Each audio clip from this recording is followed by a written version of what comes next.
The destroyer USS Johnston was not supposed to be anywhere near the Japanese battleship Yamato on the morning of October 25, 1944. Because destroyers don't fight battleships, that's not how naval warfare works. Destroyers are meant to screen capital ships and hunt submarines and launch torpedo attacks under the cover of darkness, not charge headlong at the largest battleship ever built in broad daylight, while that battleship's 18-inch guns are tracking your approach and preparing to obliterate you with shells that weigh more than a small car. But Commander Ernest Evans, captain of the Johnston, was not a man who worried overmuch about what was supposed to happen or what the tactical manuals said should happen when a 2,000-ton destroyer encountered a 70,000-ton super battleship, because Evans had grown up poor on an Oklahoma reservation, had clawed his way through the Naval Academy despite the casual racism of the era,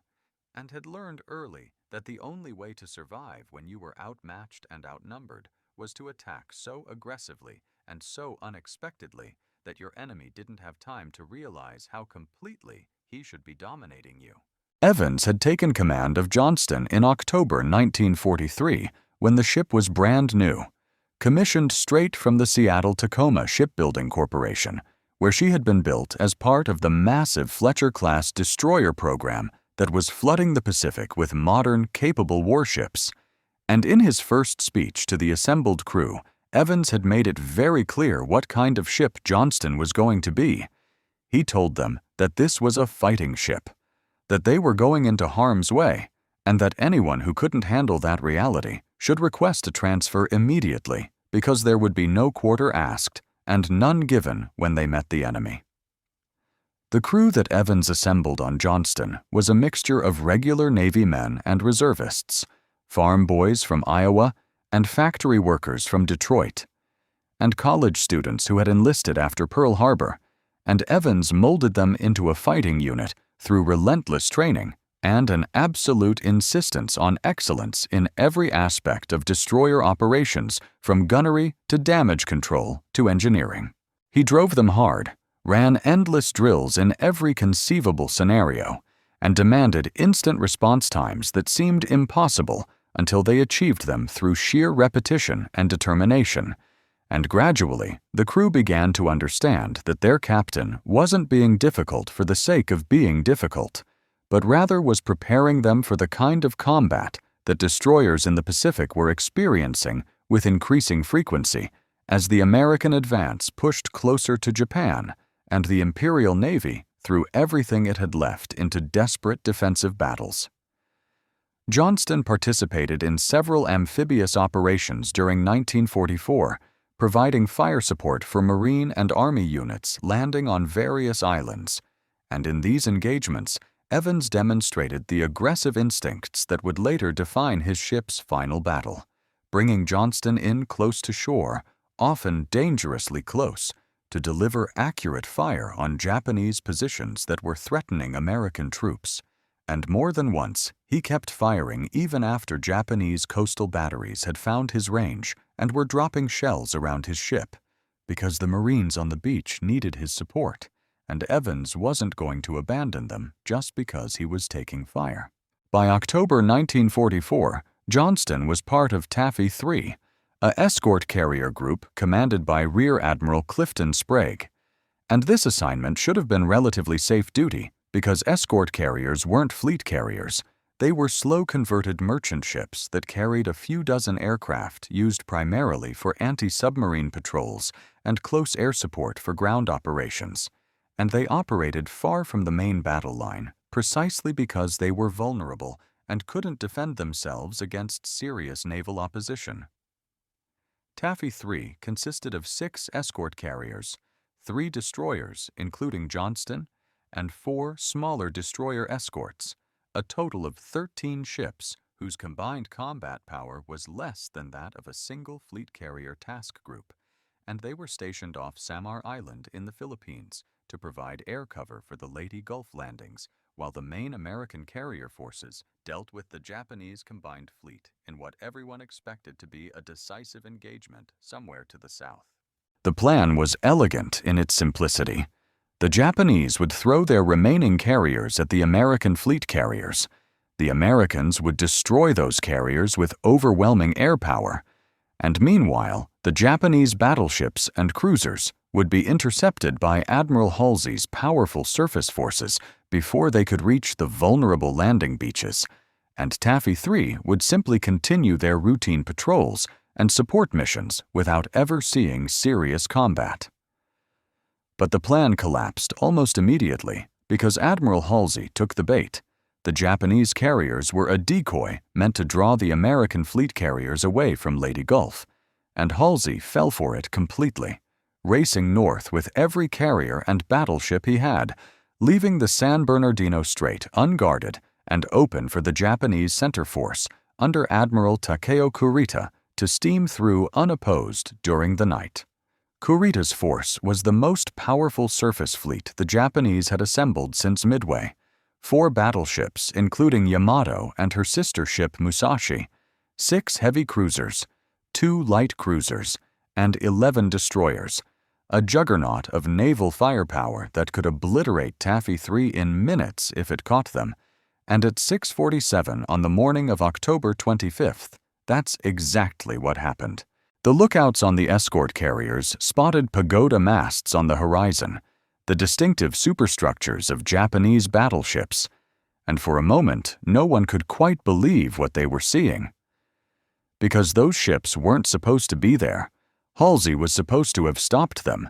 but radar confirmed what the lookouts were reporting: multiple large contacts closing at high speed,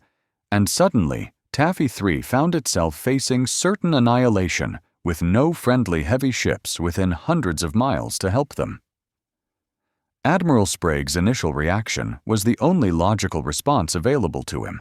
He ordered the escort carriers to run, to turn east and flee at their maximum speed of 17 knots while launching every aircraft they had, hoping that somehow the planes could slow down the Japanese advance enough for the carriers to escape.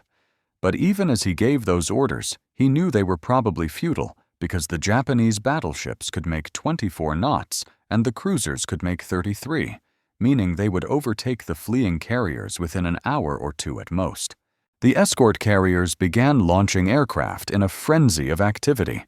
Flight deck crews manhandling planes into position and catapulting them into the air without proper warm-ups or weapons loads, just getting them airborne and hoping they could improvise some kind of attack. While below decks, the engineering crews opened up the throttles and prayed that the elderly merchant ship hulls could withstand the stress of running at maximum speed for extended periods. The destroyers and destroyer escorts, the screening ships that were supposed to protect the carriers from submarines and aircraft, suddenly found themselves facing a completely different mission.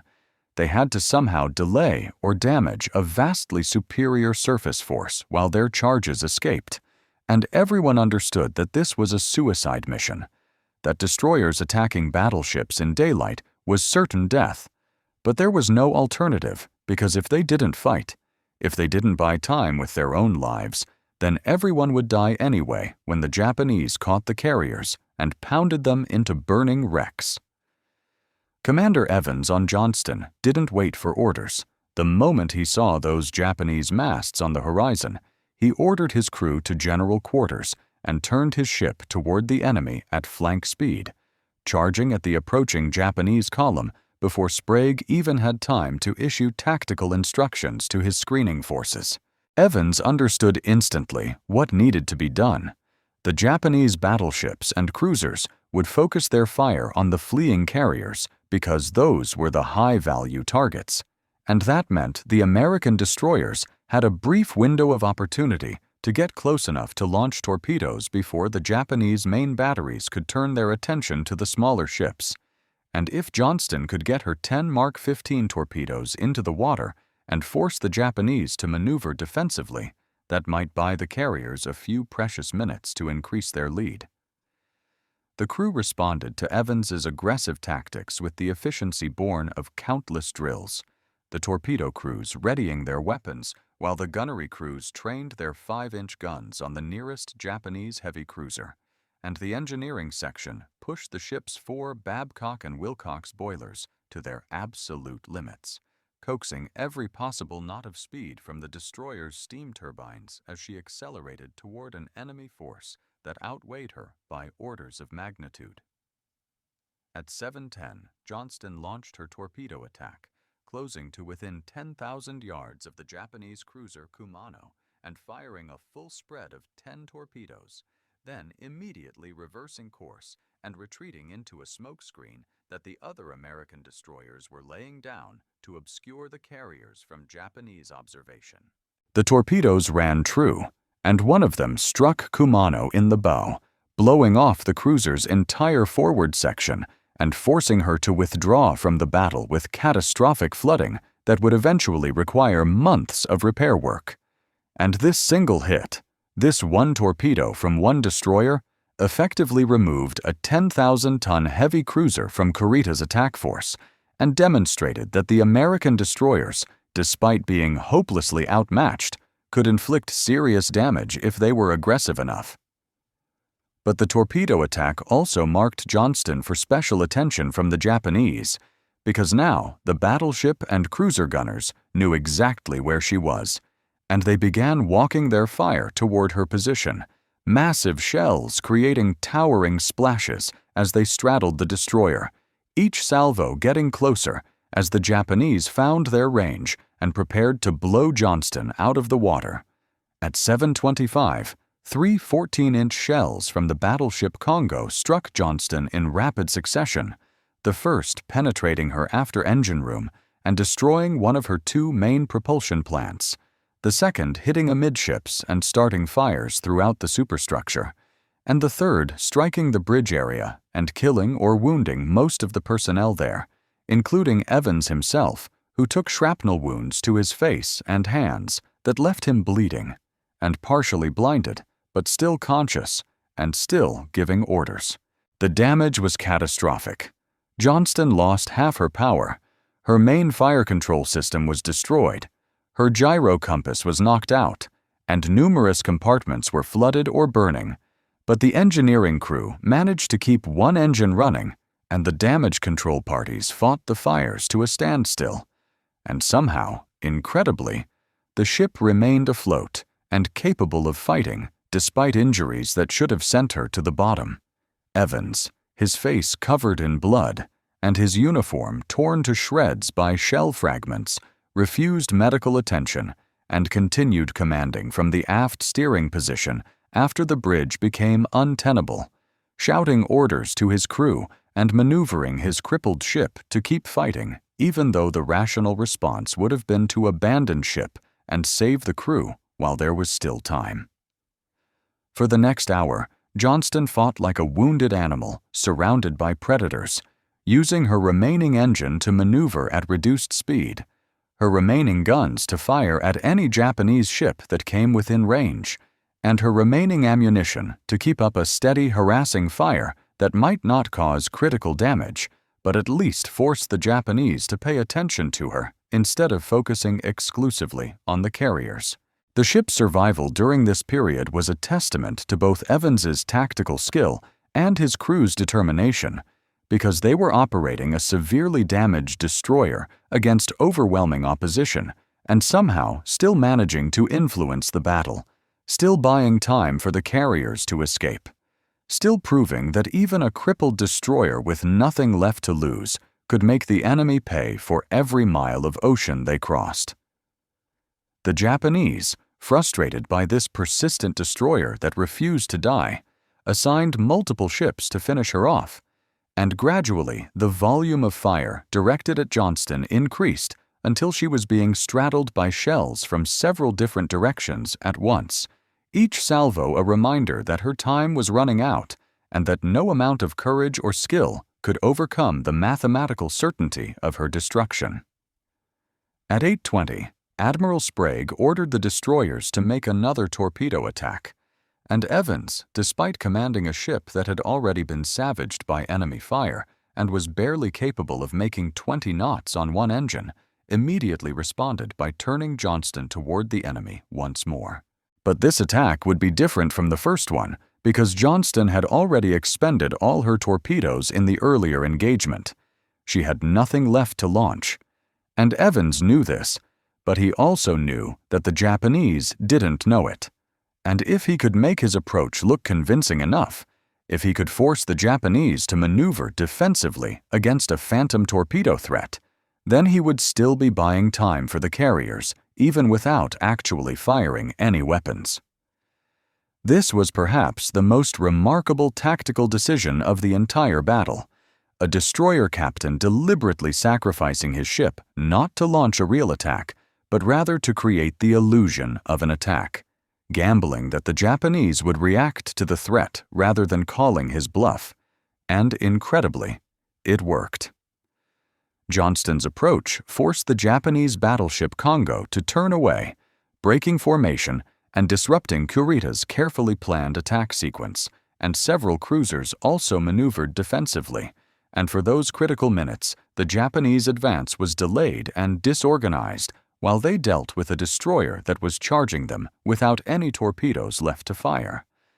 But the ruse couldn't last forever. Eventually, the Japanese realized that no torpedoes were coming, and they redoubled their fire on Johnston. And now there was no smokescreen to hide behind, and no speed to maneuver with, and the ship was taking hits with increasing frequency as Japanese gunners found their range and held it. At 8:45, a heavy shell struck Johnston's remaining engine room and destroyed the last of her propulsion machinery, leaving her dead in the water, drifting helplessly while Japanese destroyers closed in for the kill. And Evans knew that the end had come, that there was nothing more he could do except order his crew to abandon ship and hope that enough of them survived to tell the story of what Johnston had accomplished in her final battle. The crew began going over the side, jumping into the oil-covered water while Japanese shells continued to fall around them, and Evans moved through the sinking ship, helping wounded men reach the rail and making sure that everyone who could be saved had a chance to escape before the ship went down. He was last seen on the fantail, standing at attention and saluting as Johnston rolled over and sank,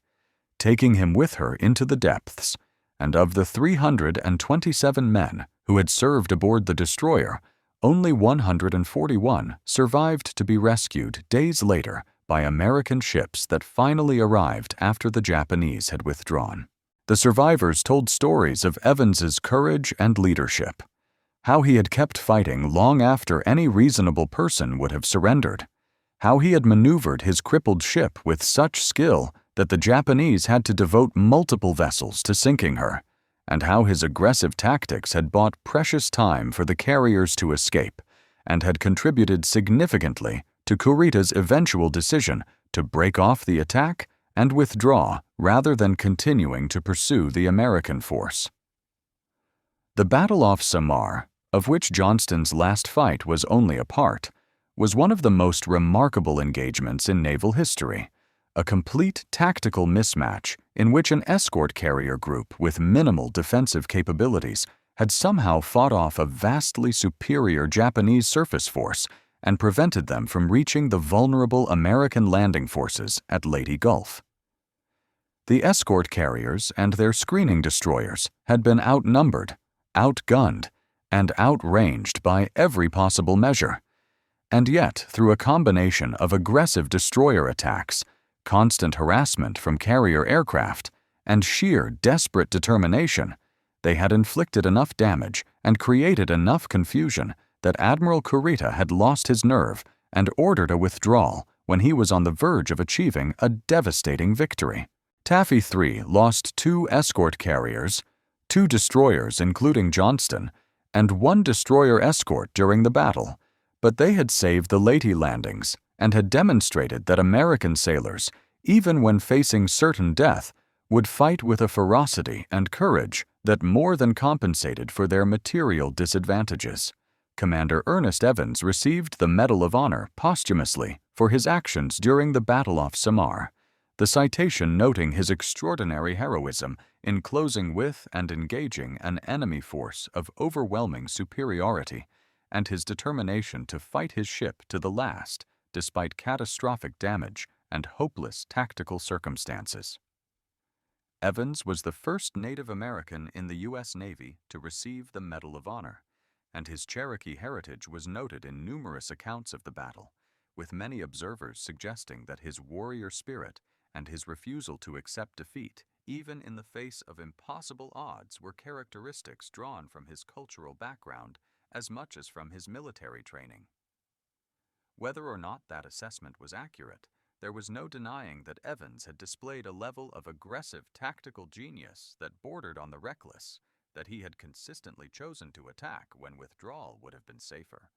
and that his leadership had inspired his crew to perform feats of courage and endurance that they probably didn't know they were capable of until the moment demanded it. The wreck of USS Johnston lay undiscovered for decades after the war, resting in more than 20,000 feet of water in the Philippine Sea, deeper than the Titanic and far beyond the reach of conventional salvage operations.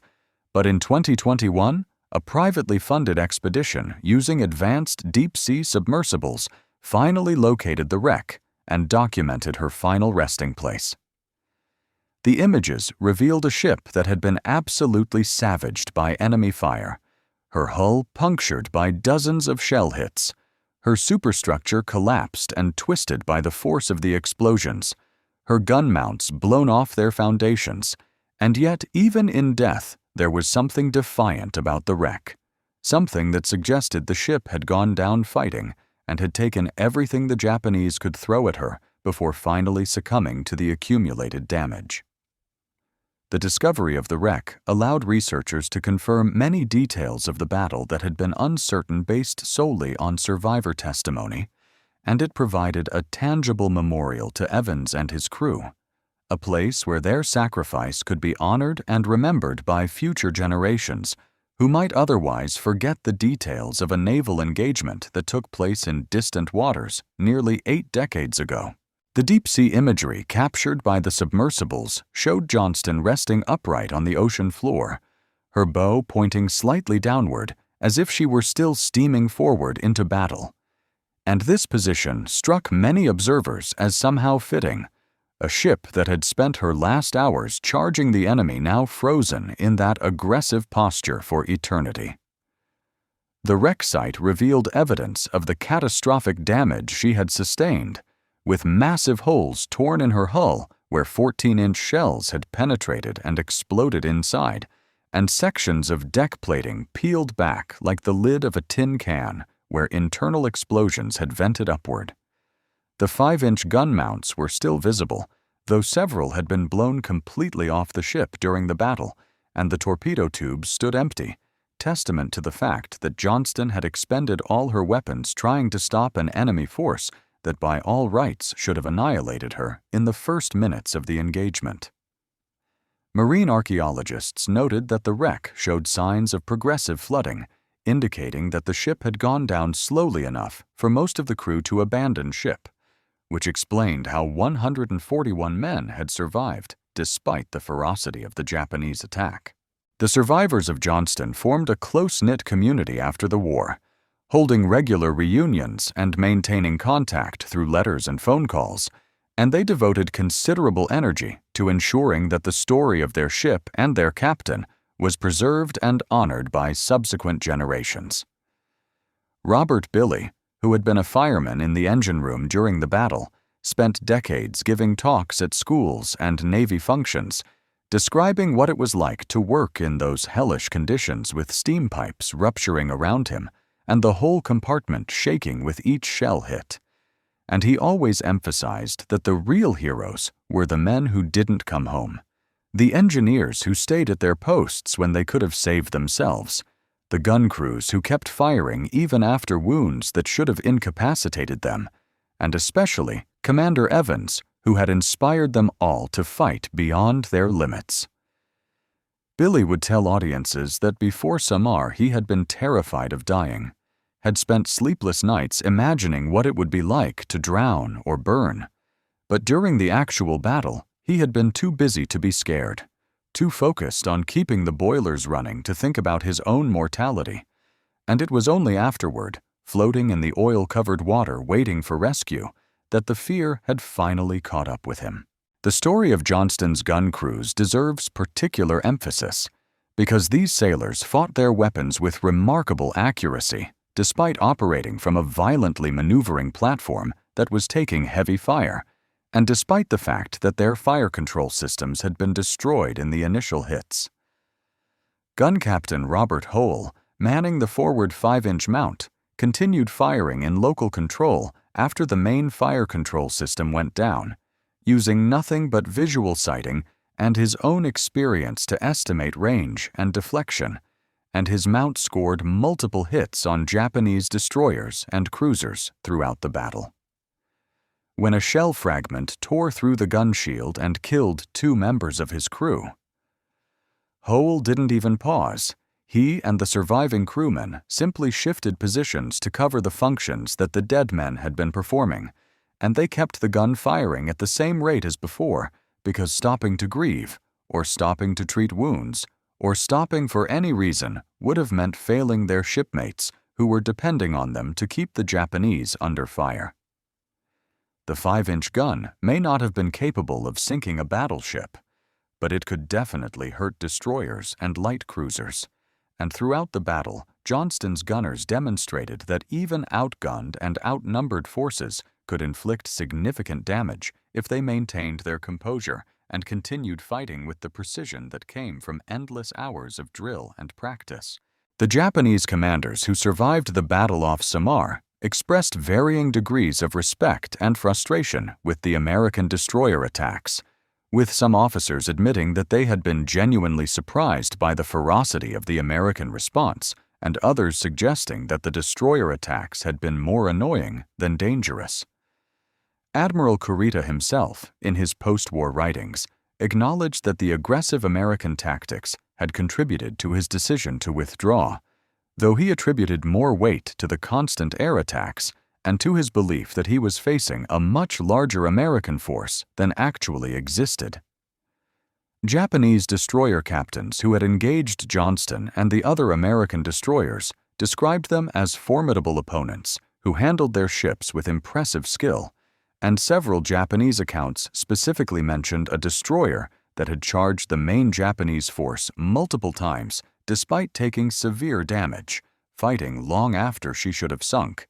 and this was almost certainly Johnston given the unique nature of her repeated attacks. One Japanese officer, interviewed decades after the war, suggested that the American destroyer captains had fought with a samurai spirit that he had not expected to encounter from Western sailors, and this backhanded compliment captured something essential about the battle off Samar, that it had been a clash between 2 warrior cultures that both valued courage and sacrifice and aggressive action, and that the Americans had proven themselves worthy opponents by demonstrating those same qualities that the Japanese considered uniquely their own.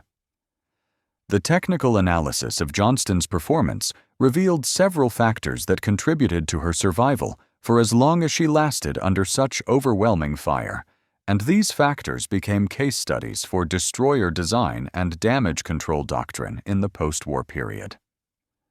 The Fletcher-class destroyers had been designed with extensive compartmentalization, multiple watertight bulkheads that could be sealed to isolate flooding or fire,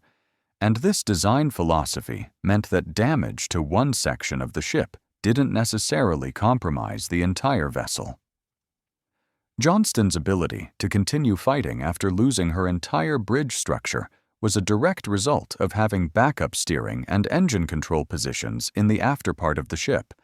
and the fact that she could operate on one engine after the other was destroyed demonstrated the value of redundant propulsion systems. The Navy incorporated these lessons into subsequent destroyer designs, ensuring that future ships would have even better survivability characteristics and would be able to fight through damage that would have crippled earlier vessels, and many of the features that became standard in Cold War-era destroyers can be traced directly back to the combat experience of ships like Johnston that survived long enough under catastrophic damage to provide data on what worked and what didn't. Commander Evans's leadership style, aggressive to the point of recklessness by some standards, became a subject of study and debate in naval leadership courses, because his tactics had achieved remarkable results, but had also resulted in the complete loss of his ship and nearly 2/3 of his crew.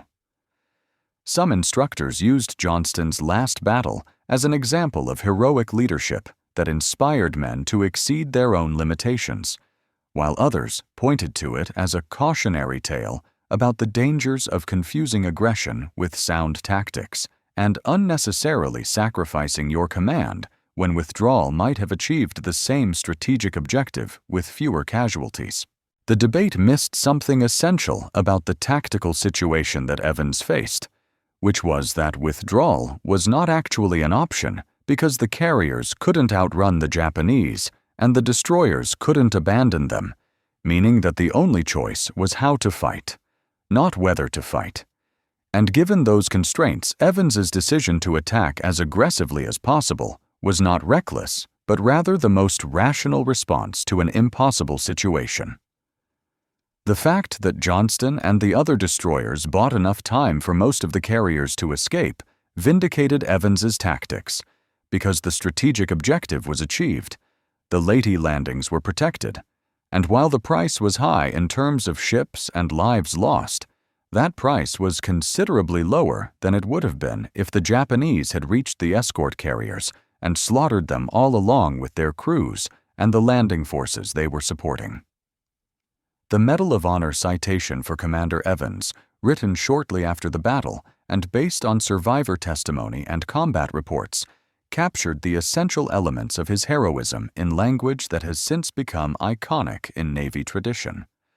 For conspicuous gallantry and intrepidity at the risk of his life above and beyond the call of duty as commanding officer of the USS Johnston in action against major units of the enemy Japanese fleet during the Battle off Samar, the first to lay a smokescreen and to open fire as an enemy task force vastly superior in number, firepower, and armor, rapidly approached, Commander Evans gallantly diverted the powerful blasts of hostile guns from the lightly armed and armored carriers under his protection, launching a desperate torpedo attack and expending his ammunition in a violent action until his vessel, battered by the enemy's heavy shells and deprived of all power, went down. Commander Evans's daring initiative and his grim determination to seek out and destroy the enemy saved his ship from early destruction and enabled him to carry the fight to the enemy in the finest traditions of the United States Naval Service. This citation became required reading for every officer candidate attending the Naval Academy, and generations of future Navy leaders studied Evans's actions and tried to understand what combination of courage, tactical skill, and sheer audacity had enabled him to transform a certain defeat into a fighting chance. The Cherokee Nation, recognizing Evans as one of their own and as a hero whose actions had brought honor to Native American communities throughout the United States, established scholarships and memorial programs in his name, and these initiatives helped ensure that young Cherokee people who might face discrimination or doubt about their place in American society would have a powerful example of a Native American who had not only succeeded in the military, but had done so with such distinction that his name would be remembered forever. The story of Ernest Evans resonated particularly strongly during the Civil Rights era and beyond, because it demonstrated that courage and leadership were not the exclusive province of any particular racial or ethnic group, and that American society, despite its many flaws and prejudices, could sometimes recognize and honor excellence regardless of where it came from. Evans's family, many of whom still lived on the Cherokee reservation where he had grown up, took great pride in his accomplishments and in the fact that he had proven through his actions that Native Americans were not just capable soldiers, but could be brilliant commanders who led with distinction and died with honor. The escort carriers that Johnston helped save continued fighting throughout the rest of the Pacific War, and several of them survived to be present at the Japanese surrender in Tokyo Bay,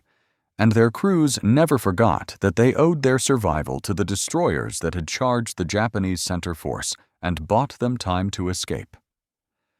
The pilots who had flown off those carriers during the battle off Samar, making attack runs with whatever weapons they happened to have loaded, sometimes just flying dummy runs without any weapons at all to distract the Japanese gunners, also understood that they had been part of something extraordinary. A battle where everyone had done the impossible because the alternative was accepting certain death without fighting. These pilots later described watching from above as Johnston and the other destroyers charged the Japanese battleships, seeing the massive shells falling around the little destroyers and thinking that no ship could possibly survive that kind of punishment, and then seeing the destroyers keep coming, keep firing,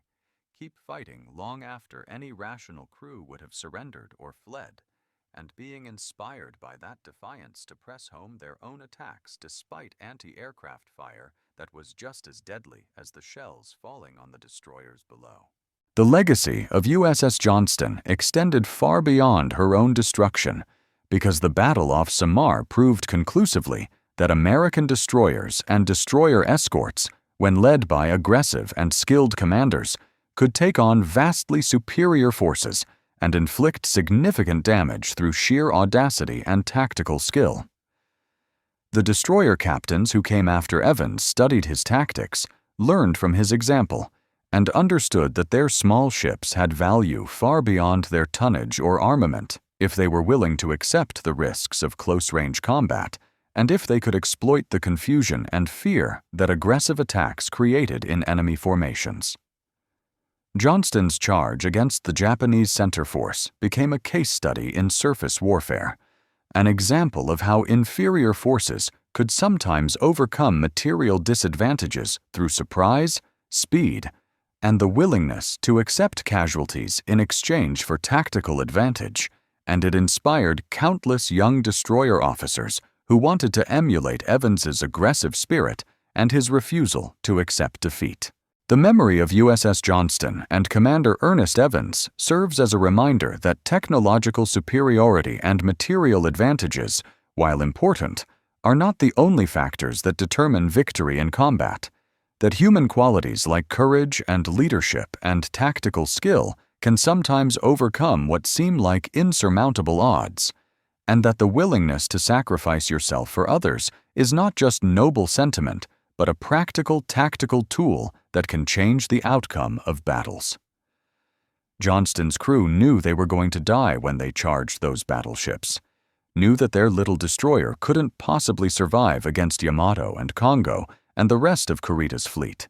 but they charged anyway because their carriers needed time to escape, and because their captain had trained them to fight, and because, in the final analysis, that's what warriors do when faced with impossible situations. They attack, they fight, and if necessary, they die. But they don't surrender, and they don't quit, and they don't abandon their comrades to save themselves. That spirit, that absolute refusal to accept defeat even when defeat seems inevitable, is what makes Johnston's story resonate across the decades. What makes her final battle something more than just another naval engagement in a war full of naval engagements. What transforms her destruction from a tactical footnote into a legend that continues to inspire sailors who go to sea, knowing that someday they might face their own impossible situation and wondering whether they will have the courage to charge battleships when their moment comes.